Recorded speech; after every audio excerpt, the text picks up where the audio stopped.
an honorary senior member of Chartered Institute of Bankers. He has attended various local and international courses, including management leadership programs at IASC, INSEAD, Wharton, and Columbia Business School. He has significant experience in various sectors of the economy, including banking, business consulting, construction and engineering, training, and public speaking. These experiences were acquired in very strong institutions that include Arthur Andersen and Company, now KPMG Professionals in Nigeria, United Bank for Africa, UBA, NMB International Bank, First Bank of Nigeria, Diamond Bank, where he left as a corporate banking director. He was chairman and is a member of several company boards, mainly in the financial, engineering, construction, advisory, and media services sectors of the economy. He has also served as an advisor in the Expert in Residence program of the Enterprise Development Center of the Pan-Atlantic University, Lagos, until he was appointed in August 2019 as the Commissioner for Economic Planning and Budgets for Lagos State, where he currently serves. Samuel Egube is the author of several books in the inspirational and self-help genres. He is happily married to Edith Egube, and they have two lovely children, David and Elizabeth. Can we give a round of applause as I bring up to the stage Samuel Egube. You're welcome. Thank you.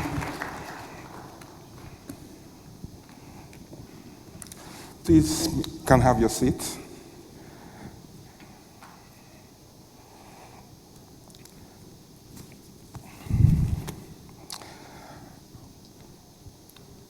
I would just like to say thank you very much, Pastor Poju, for inviting me.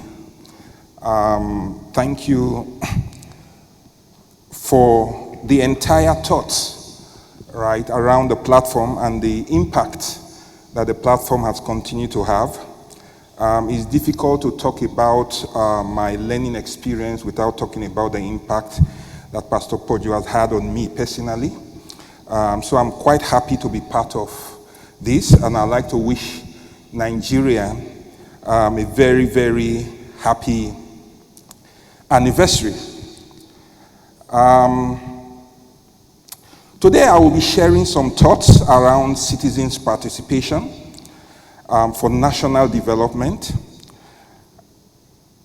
And sorry, I just want to solve a few problems.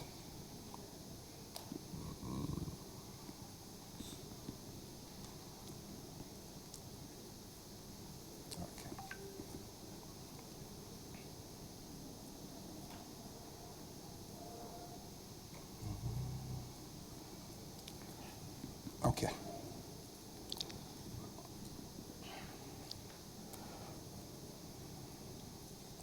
Okay.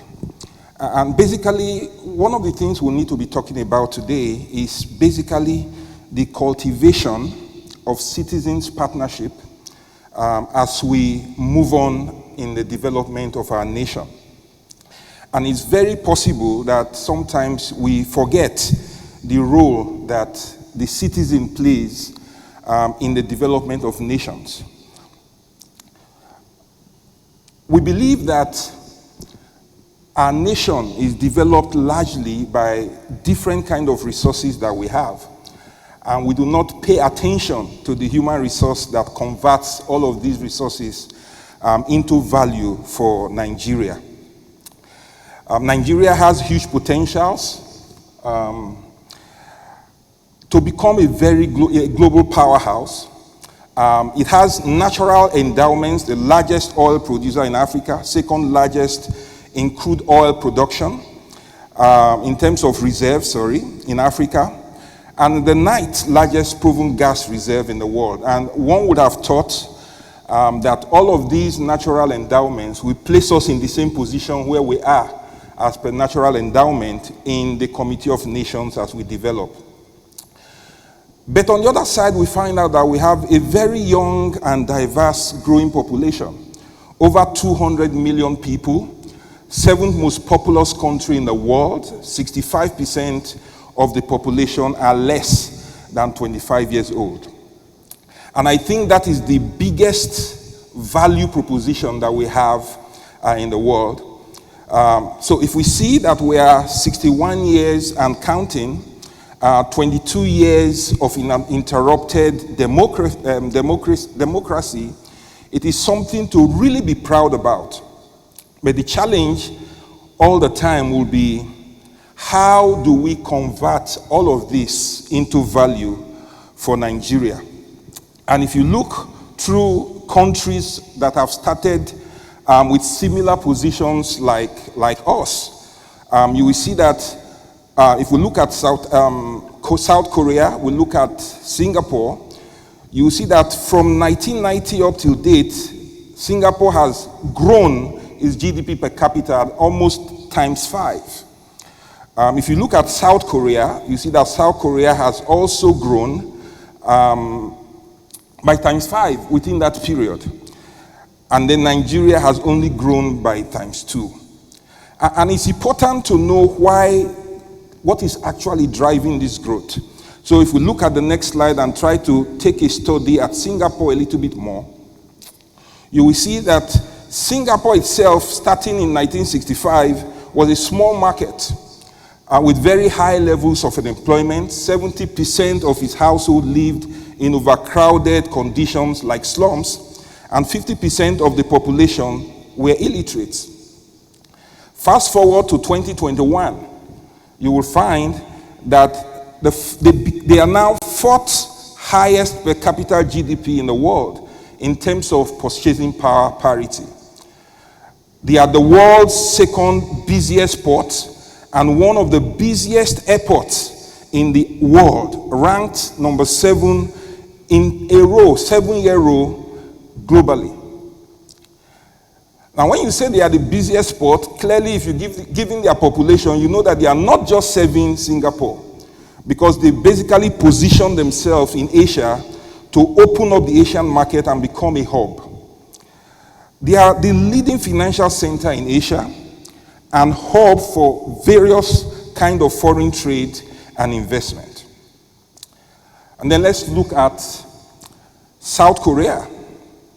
South Korea, before 1960, was the poorest country in the world following the war, with a per capita GDP of 79. And at that time, you could actually say their per capita GDP was 79 naira, right? So it's not at today's exchange rate. It was an agrarian economy that depended very heavily on foreign aid.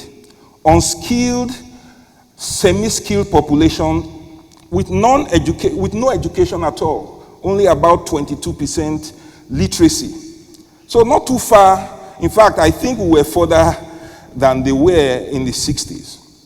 But when you fast forward, you find out that South Korea currently is the 4th largest economy in Asia, one of the most diversified economy, and have moved it through industrialization, modern technology, and an export-led economy. It's ranked the most innovative country in the world regarding technology, and is known to have the fastest internet speed and quality.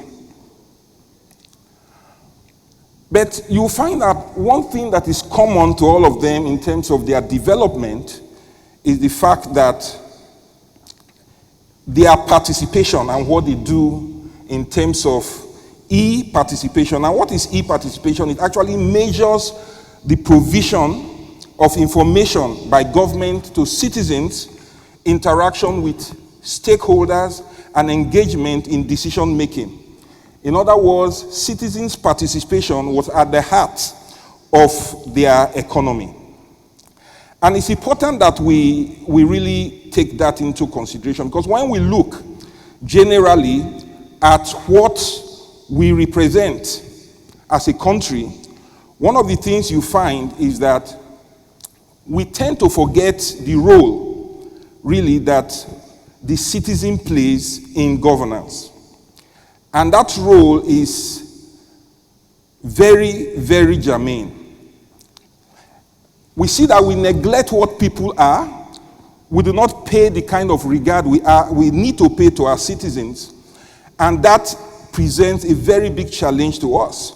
And when you look at it very critically, you find out that there are certain assumptions and certain myths that actually stand against this belief. I call them fallacy, and there are several, but I will mention just a few.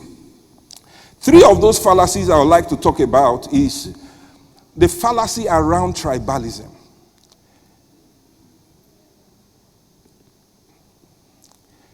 It is the idea that your tribe or people that belongs to your kin and kinfold, if you put them around you, it will aid you in succeeding. And that is a big fallacy. And I will show that a bit. The second thing you find is the lack of transparency and accountability. And it comes from the idea that when you are transparent and accountable, you expose yourself as government to your enemies. In other words, your enemies are likely to pick up things around you, and they are going to attack you for the purpose of transparency. This is also a fallacy because it assumes that you have more enemies in the nation for you than you have those people that are on your side. And in fact, it assumes that the population is not particularly interested in development, but they are interested basically in attacking you as a government. And so you then pursue a strategy of lack of transparency and accountability. The third fallacy is that government knows best. It's an attitude. And one of the speakers called it a proud attitude of government. In other words, it's the idea that the citizens are dull, they are not intelligent, they cannot articulate, and therefore you do not include them in decision making. What that means is that if they come into the decision making, they are more likely to spoil your plans. They are more likely to redirect your plans into a direction that you did not plan for. Let's look a little bit at tribalism. And you will find that we've had, let's just give an example of 3 presidents which we've had. Olusegun Obasanjo from Ogun State, Western Region. Goodluck Jonathan from Bayelsa State, Southern Region. And we currently have Buhari from Katsina State, Northern Region. And they've done several things for Nigeria, right? But one claim you cannot really hold is that their respective regions have benefited in a differential way from the rest of Nigeria from their being president. And the truth is that once you come into a position of authority or into a position of what I would call responsibility, really your tribe no longer kicks in. I do not think that the Minister of Labor is currently thinking about what is happening in Anambra. He's concerned about labor issues of national proportions. And so that's why it's a fallacy to think that tribe plays a significant role in your success, in your security. And in my book on relationships are value proposition, one of the things that is clear is that relationships are value driven. And it is the value or the production that you bring to the table that forces your role in that relationship. And therefore, by continually protecting issues around tribe, we miss out in the very important other issues that lead to national development. I'll give myself as an example. I was born in Delta State. I schooled in Edo State. I did my NYC in Kaduna.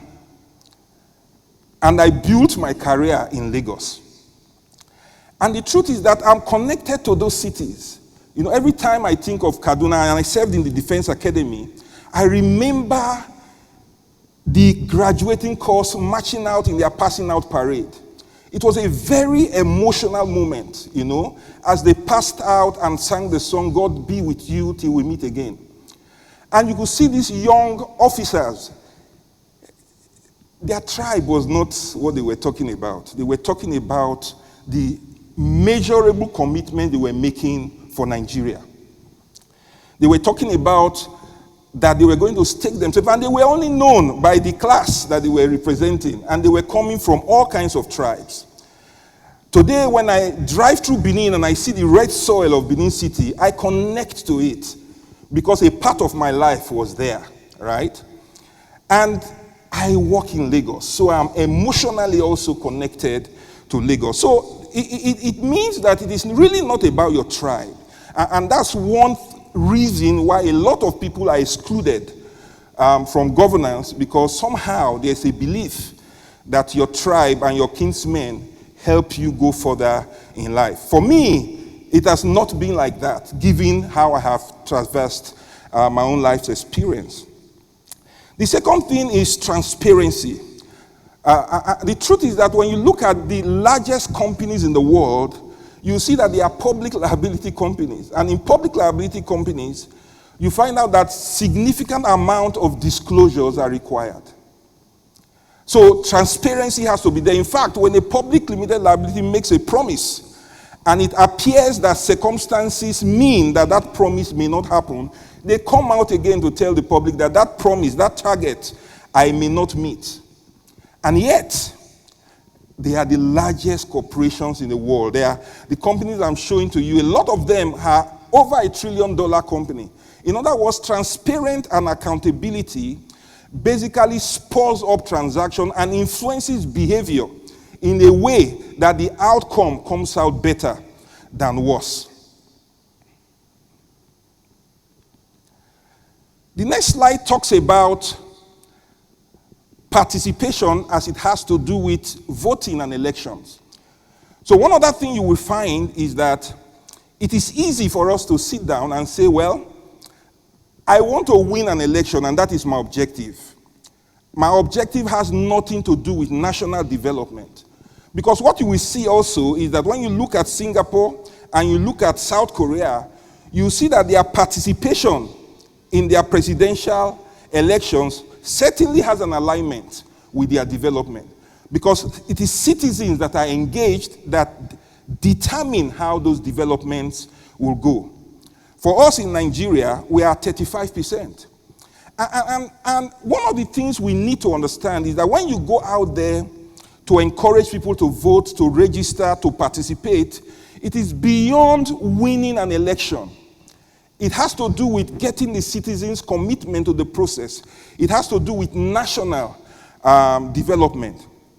That is why Mr. Governor, the governor of Lagos, they did say, and I quote, "In providing leadership for Lagosians, I take it as a cardinal rule that the true power of the voter lies in continuous engagement with the government beyond the ballot box. As a governor, we will ensure an inclusive and consultative governance approach in my service to you." Now, it's important that if you are going to lead a people, you need to lead the people beyond the ballot box. And that's not certainly our experience now nationally. But it's our experience that we need to acculturate, we need to change our culture to understand that working with the people, right, and working through with them through winning elections, through engaging them even while you govern, right, then shows, right, their participation and supports development and supports that growth. Another point of participation is when you begin to look at taxes. Paying taxes serves like the equity that the citizens have in their government. And many times, right, we look at taxes just purely from revenue generation. But it's important that we see that when you are talking about development, and again, you look through developed environment, and you look at the tax to GDP ratio of developed countries and developing countries, you will find out that the more developed the countries are, you will see that there's more tax compliance than less tax compliance. So again, I'm not going after you for taxes just because you should pay, and that is good, it increases the revenue. And in any case, who are you? What stature do you have when your revenue is meaningless, right? But we should begin to look at taxes as leaders, that as we go out there to ask our people to pay their taxes. We are encouraging them to be part of something that is interesting, to show their commitment towards the state and to participate with government in that unique way. And there are different countries that we can look at that have jettisoned this tribalism thing, that has put to rest lack of transparency and the whole government attitude that does not include consultation. Let's look at United Arab Emirates, for example. Right? They have over 70 tribes, but they push ahead an agenda based on one Emirati principle. So the UAE enforces openness and tolerance as a core governance principle. In Singapore, they run the country like a business. And so there's a significant amount of transparency, and institutions run it. And that is why you can see a lot of development. When you go to South Korea is known even by the United Nations as a leading country in participatory governance. What that means is that you can then see how participation in governance actually forces national development to occur. So it is not the natural resource that you have. It is how the people participate with it.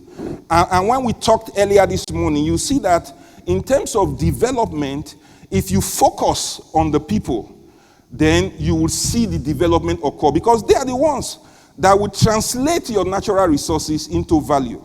And even in countries where you do not see natural resources, right, you see them translating their brain power through various innovative positions that then result in national development. So, for example, in the UAE, some of the key things they did was basically to institutionalize policies around tolerance. And tolerance is a very important thing, you know. When we talk about tolerance sometimes in Nigeria, we only talk about us tolerating while you still have the feeling of discrimination, right? Or marginalization. But what tolerance really means is that we remove, right, everything in our system that gives people the idea that they are being marginalized.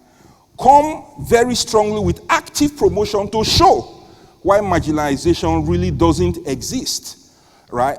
And then create strong legal and institutional frameworks that protect especially the minority. I mean, recently you saw that the CBN governor came out to actually wield the big stick in protection of minority rights, right? So there's a general tendency that, yes, the majority must bear rule. But the truth is that if the minority is not brought into inclusion, you just keep on having significant amounts of agitation. What did Singapore do? They aggressively pursued talent recruitment. And that's one other thing we can do. Because one of the things, when we say pursue recruitment of talent, it looks simple. But you see that it's not part of our fabric, so that our people, right, are engaged properly. What we find is that it appears that if you, instead of working quite hard to improve your proficiency and improve your capacity, there is some sense if instead you work towards changing your state of origin and maybe changing your surname. Maybe it might give you some employment quicker, right, in a public service. Maybe it might give you admission easier into higher institutions, and so on and so forth. Now, except we begin to protect talent, right, a bulk of the people who make the sacrifice, right, to be innovative and to be proficient at what they do will be excluded. And that is why you find out that if your most talented minds are excluded from your own national development, then you certainly will not see development at all. We need to encourage consistent training, and we talked about it earlier today, right? That the kind of training we give our people must connect to the needs that the economy is creating. And sometimes these trainings are not trainings that need to take 20 years for it to cycle out. Because sometimes when we think in terms of education, we think in terms of education as to starting in primary one and finishing out there in the university. But that is not the case. We've heard that 6 months training sometimes in the technology space can equip you to compete globally. There was an experiment which PwC was doing in Europe. The end of the experiment figured out that, listen, with just a high school training, there are a lot of things you can do, right, in the consulting space. Because basically, you need to learn a lot of those things again. As we built the strategy for Lagos, one of the questions that we asked the tech space, we asked the film industry, we asked them, if there's anything government should do for you, what would that be? And we actually thought they would say, we need you to make a lot of investment in that space. They said they just needed talent. And it can be frustrating, right, when you find out that there's a high level of employment and at the same time there's a high need of talent. So the question is, what deliberateness are we putting into the kind of training we give to our people that connects them with the work that they do or the work that is arising from the environment? If we look again at what South Korea did in this regard, one of the things they did for citizens' participation is to implement an online citizen participation portal. And today, Lagos State is implementing what we call the Citizens Gate, right? And the idea is for people to be able to interact with government easily, putting the entire governance systems into a digitization process so that people can engage government. You ensure you enlarge what we call the space, the touch points between you and the citizens, so that that sense of belonging actually begins to trigger up what is required to be done. They also, in South Korea, implemented what they call participatory budgeting. Today in Lagos, there's no budget that comes out without having a consultative forum with the citizens of Lagos in all their divisions, with the various stakeholders, the market women, the technicians, the artisans. And we do that because we do not believe that 100% of knowledge is present in government. You cannot love the people the way you think they should be loved. You must love them the way they want to be loved. And if you feel that there's something wrong about the way they want to be loved, then it means that you need to train them to help them make that shift in their mind. Otherwise, you would take a position that is different from the people that did put you there. So there are several kinds of actions that can be taken to drive this partnership. For me, I feel one of the biggest challenges we have is the whole idea about our state of origin. It confuses us, right? You are in Anambra State, but your state of origin is Benue. And in your mind, you immediately believe that you are excluded from participating in governance in Anambra State. And actually, that is how your life will proceed, right? Meanwhile, the truth, like we expressed, is that the kind of responsibility you carry and the place where you stay plays a bigger role in your commitment in that regard. We need to create effective public bureaucracies that establish mechanisms that attract and retain talent. You know, if it is talent that is required for national development, then you cannot discriminate against talent. So you need competitive compensations. You need things that acknowledge and guarantee the talents in your midst, irrespective of the tribe that they belong to. The third is to run government with a level of transparency that is world-class.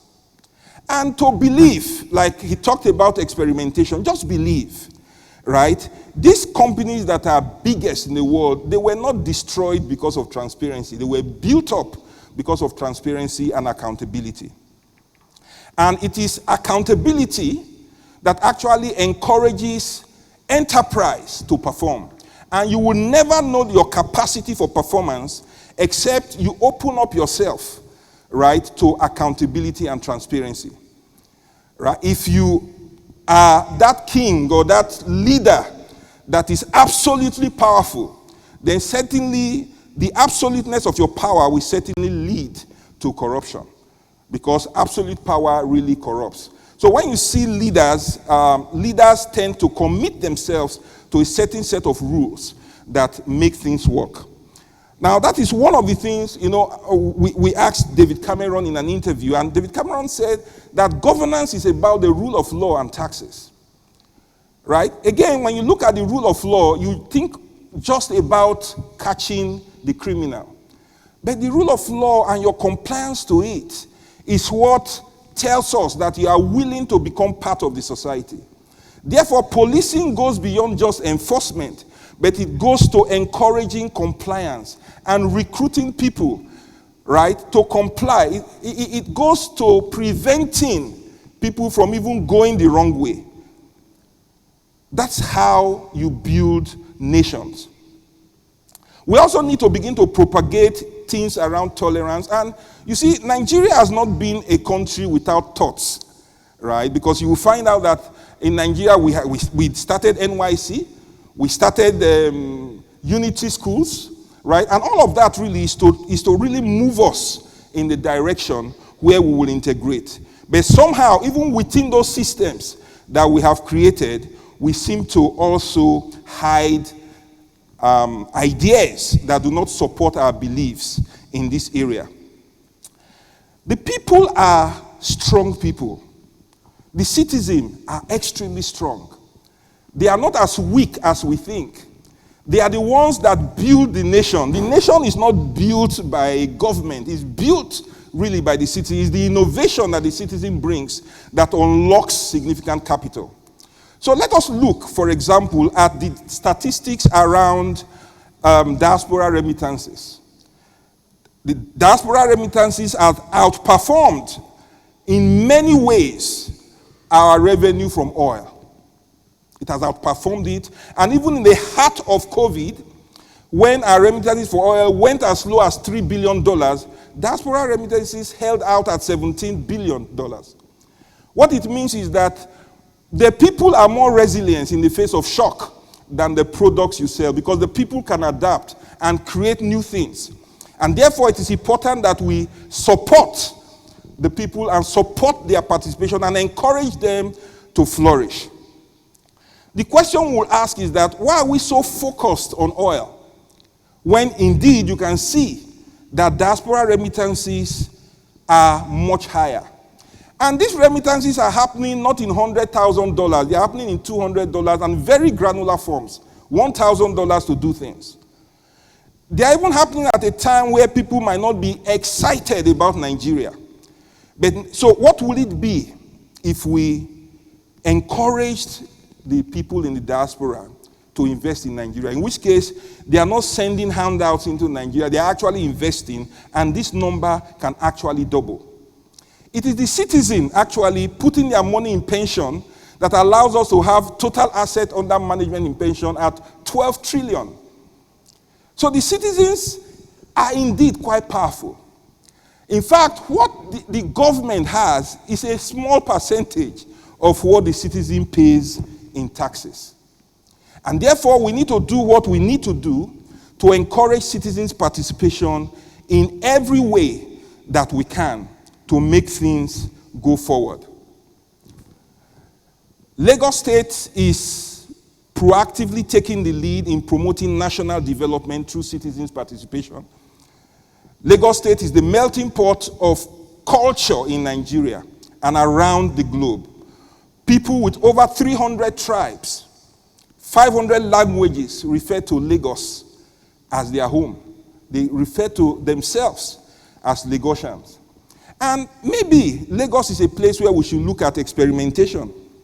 right? Maybe Lagos is that place where we should see possibilities, because Lagos actually carries the heart of the nation. It is the doorway with which the world approaches Nigeria, and it is the doorway with which Nigeria approaches the world, controlling over 70% of air traffic into Nigeria and shipping into Nigeria. Maybe Lagos is a place where we should try new things, like community policing, for example, to see how it works, right? Maybe Lagos is that place where we should see what it can do, right, if more allocation of resources goes in there, or it retains much more of its resources, right? Maybe that is the place to try it.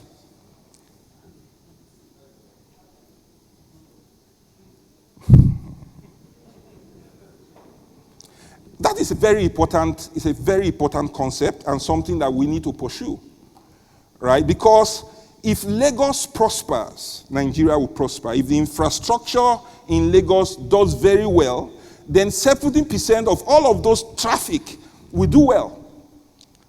And again, when we look at a place like Lagos, like we look at other strategic cities around Nigeria, we should stop looking at the geography. We should remember that Lagos, like most other places, Lagos has 300 tribes. All of these tribes are not indigenous to Lagos. And it's important that we begin to see ourselves in that light, so that as we engage our nation from everywhere, we should see a place like Lagos as a national asset. Not because of the geography, but because of your people there and what your people are doing. It is Lagos that invests in LASRI, for example, which is the Lagos State Science Research and Innovation Council, that tends to support startups. It's Lagos that is investing, for example, in a technology campus, right, in Yaba, to support Lagos as a technology hub for Africa. And when they say that Lagos has gone ahead of Nairobi in the support of startups, it is Nigeria that actually benefits. When Lagos turns the airport road from a four-way high lane to a 10-way high lane, and you land at Murtala Mohammed Airport and come into Lagos, it is actually a glory that goes to Nigeria. It's a glory that defies the thoughts of the tribes and tongues that are in Lagos. When they say that Nigeria has improved in its ease of doing business, it is because 80% of the weight of that evaluation is as a result of what's happening in Lagos. So if Lagos fails, you can imagine that the outcome of the ease of doing business rating will drop. And that affects the investment flow. So it's important that we begin to engage our citizens. It's important that we begin to engage the inclusion. It's important that we begin to know what the people do. So we pursue oil resources, for example. But I ask you, where are the skilled welders coming out of the Niger Delta? They are gone. In what environment can the people function? The environment is polluted. Right? So what is happening is that we are looking at the product oil, but we are forgetting preserving the environment, preserving the skills of our people for future development. When Lagos says we want to have no open grazing, it is not because it's not a tribe conversation, it's a beef conversation.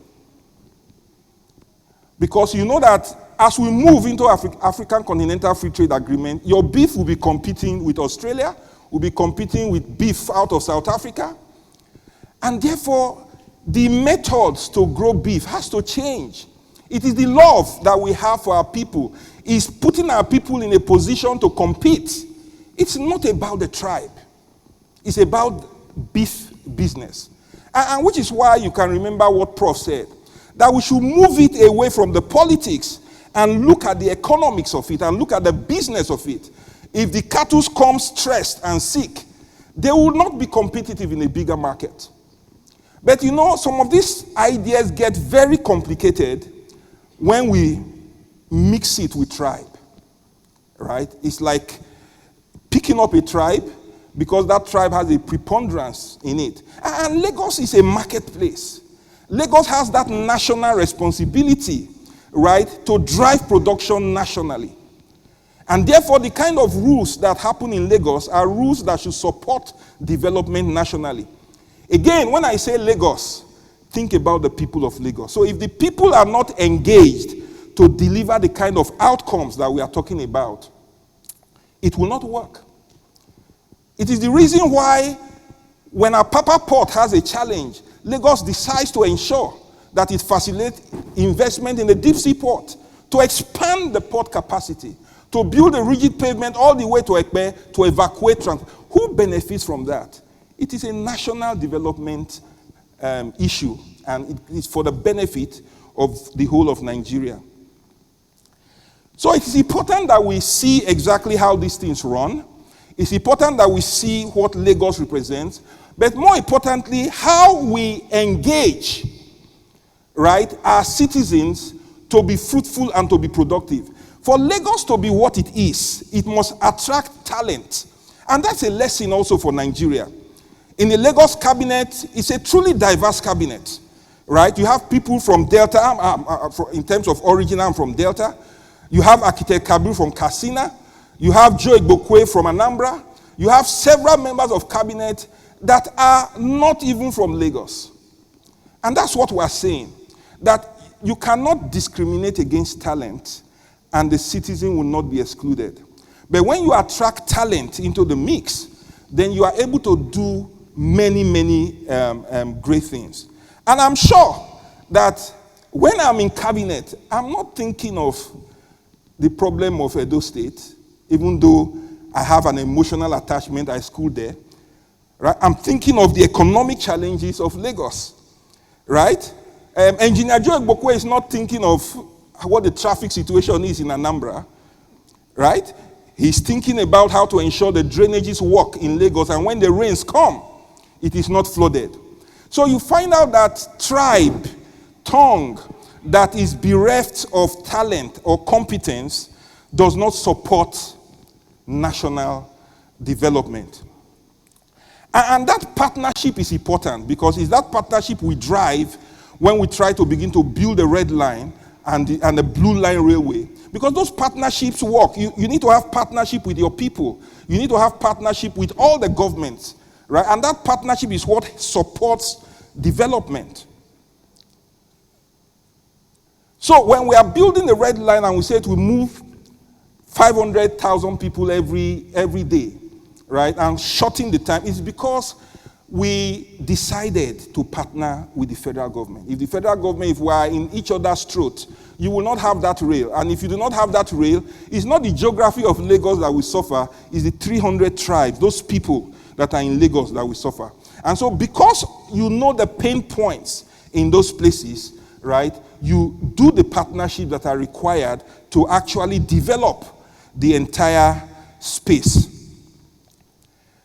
In summary, I would like to say that Nigeria is a great place. It's easy to recognize only the bad that is going on in Nigeria, but there's a lot of good. You might think that you are the only one fighting, but there are still 7,000 prophets that have not bowed to Baal. Right? The truth is that when Ms. Johnson came, she did tell us about the number of people doing great things. And many times we just keep on to it as we see the things come together. Nigeria is a strong country, and where we are going is the place without boundaries. So when we do 3,000 kilometers of broadband infrastructure, it's to liberate our youth and help them get expression in their innovative positioning. Right? That's what development is about. It's about the people. And it is the people, right, that will deliver to you the national development that you want. It's the people that will stimulate the investment flows that are required. It is not oil. You have seen that the diaspora alone delivers it. What other things can we do to expand this space? Let me give an example. If, for example, we did hear that less than 5% of landowners have title. So when you look at 95% of the properties around Nigeria is cash tied down. So if you build a system that touches the people in a way, right, you find out that that cash will be released. If you build systems around the people that allows them to invest together, in other words, practice unitization. So you don't have to build a house all by yourself if the return is what is important. You can come together and do things, right? If you create systems that guarantee that, then you see that the people thrive. If you create legal systems, dispute resolution mechanism, alternative justice systems, then you see that you begin to increase the touch point between you and the citizens. And what the citizens will do, you will not forget because they will invest. I tell you, people talk about Nigeria when it comes to how we handled COVID. But Lagos was at the forefront of it. And sometimes when we talk about it, it looks like magic. But what actually happened in Lagos was that government was in position, right? Mr. Governor acted as incident commander to lead the charge. We intervened in the population, right? But the money that the government had alone was not enough, right? But the people of Lagos rose up also and intervened directly in their communities. And then they combined also with government and intervened. So you had 3 layers of interventions. And because of the attitude of partnership, even the federal government invested as well. So it is that kind of ecosystem that encourages collaboration and acknowledges the people. Today, because of the belief that we have, right, we are launching what we call a volunteer corps. Because we believe that the people of Lagos will sign in and participate and volunteer their skills. Whether they are doctors, they will volunteer because people's sense of worth sometimes come from volunteering. And that is the spirit that we are trying to drive in Nigeria. That is this agenda which we need to push to encourage the citizens to participate in every way. Because if just all you need is to win an election, then the less people that vote, the better for you, right?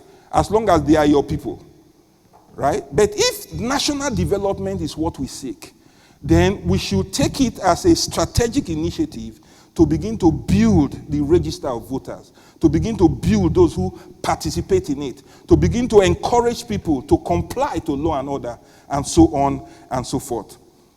The future for Nigeria is very strong. It is not doomsday in Nigeria, right? Things will happen out of sequence because of the armies that are working underground. Those who you do not see, our innovators, those who are cerebral in their thinking, who are in love with Nigeria. They exist not only in Nigeria but outside Nigeria. When we hosted Egube in Lagos, we had over 10,000 people attending every day from 60 different countries. So you find out that the people interested in the development of Nigeria are not necessarily in Nigeria alone. So there are people in love of Nigeria. There are people in love of what we are doing. And there's a lot of good that we can cultivate. Thank you very much. God bless Nigeria. Happy Independence, Nigeria. Amen.